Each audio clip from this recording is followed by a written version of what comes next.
Welcome to Vouch, the show where every review is a recommendation. Now let me ask you something, players of games.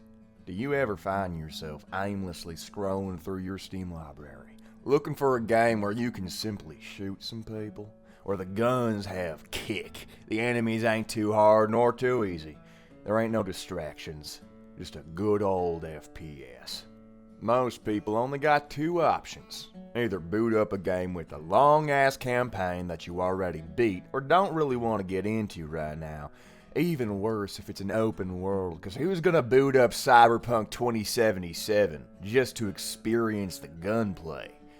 Or option 2, you play a multiplayer PvP shooter like Counter-Strike, The Finals, or I guess Call of Duty. Then you get your shit stomped by some sweaty little troglodytes who don't do or play nothing else. You just want to have a good time, but here you are, fighting for your life. And it's not even like you're laughing because your boys aren't online. You're alone. It's just suffering. Maybe you play Fortnite, which lets you stomp children on iPhones and bots until the one sweat in the lobby destroys you at the finish line. But how much of that game is running around looking for the game? Nah, this doesn't do it for me neither. If this is a conundrum you face from time to time, might I suggest Call of Juarez, Gunslinger. Now, everybody knows that Red Dead Redemption 1 and 2 are the premier cowboy simulator games of the modern era, but I never played those because they're big-ass open-world games and I don't got time for that. Call of Juarez, you can beat it in 4 hours. It's got a story-based campaign, and it's incredibly streamlined. You play as Silas Greaves, a legendary bounty hunter on the road to revenge. Along the way, he rubs shoulders with every famous historical Western outlaw, and then kills most of them, because you are the main damn character. The framing device for the story is charming. You walk into a saloon, sit down, order a drink, and start telling tall tales to the sons of bitches around the table.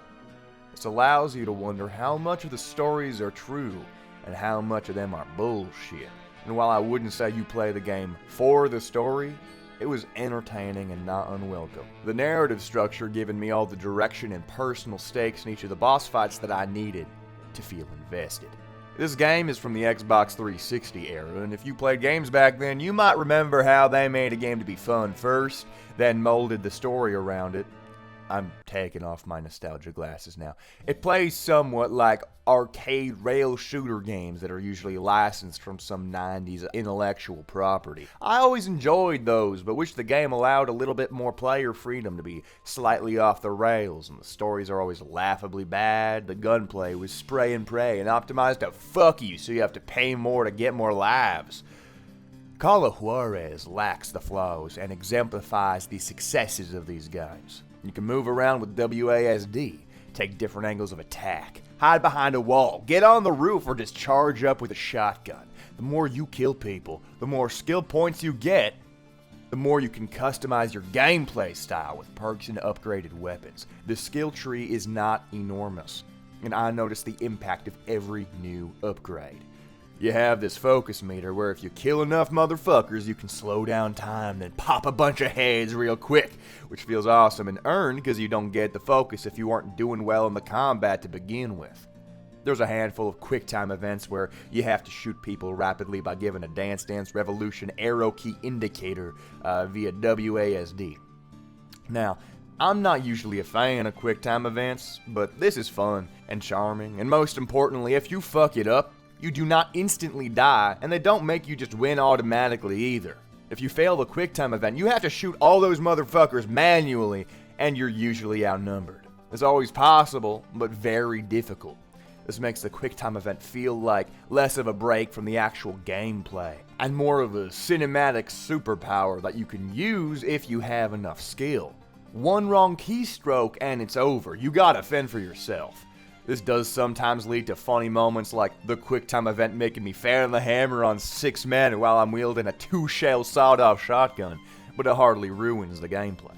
The game is broken into missions that follow largely the same formula. Move through the level, which is usually a town or a large structure, kill a bunch of normal baddies by popping heads, listen to the narrator dialogue as you do so. Mostly fun tidbits and historical factoids. It can slow down the game annoyingly at some junctures, but I'll come back to that. At the end of most levels, you have a duel with a named historical figure. This is effectively a mini-game with two halves. With WASD, you control the position of your hand over the gun, trying to get it as close as you can for the fastest draw. With your mouse, you have to hover a circle over your opponent to increase focus while they pace back and forth. It kind of feels like rubbing your tummy and patting your head at the same time. You can draw first and almost definitely win, or you can be a man and wait until they draw and try to shoot them before they can shoot you. The faster you draw, duh. And the higher your focus, the closer your crosshair starts to your enemy's body. It's not the highlight of the game, but it does its job, and I enjoyed most of the duels. They don't overstay their welcome. As for critiques on the gameplay, I have pretty much just two. First off, the fall damage is insane. You take huge fall damage from falling small distances, but there's almost no platforming.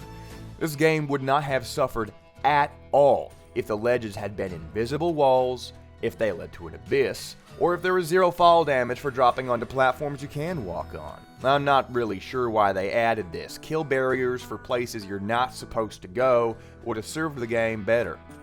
Especially on the damn train level where there's really thin platforms and you can accidentally just step off and die instantly. Secondly, the narration. I actually like it. It's quite good and it does something that a lot of games don't, which helps prevent frustration. When you die and respawn, they don't play the same line every single time from where they pick up. If you get stuck in one area for like 3, 4, 5 deaths, then they replay one line back.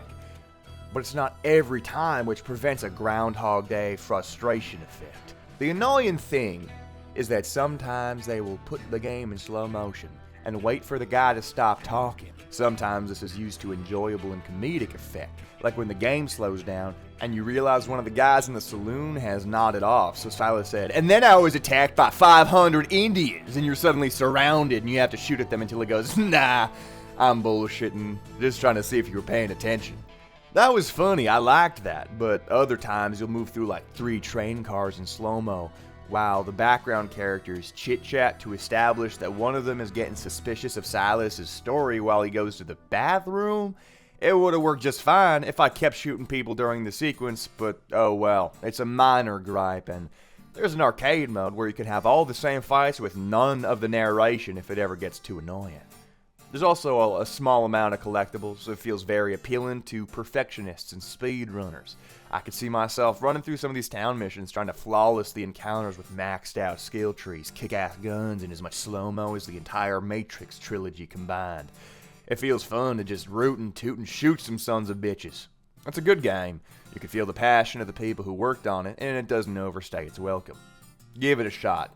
Now for retail price, $15 is fine, but because it's so overshadowed by Red Dead Redemption, it goes on sale for $3 all the damn time. Throw it on your wish list, buy it or not, I don't care. Adios, amigo.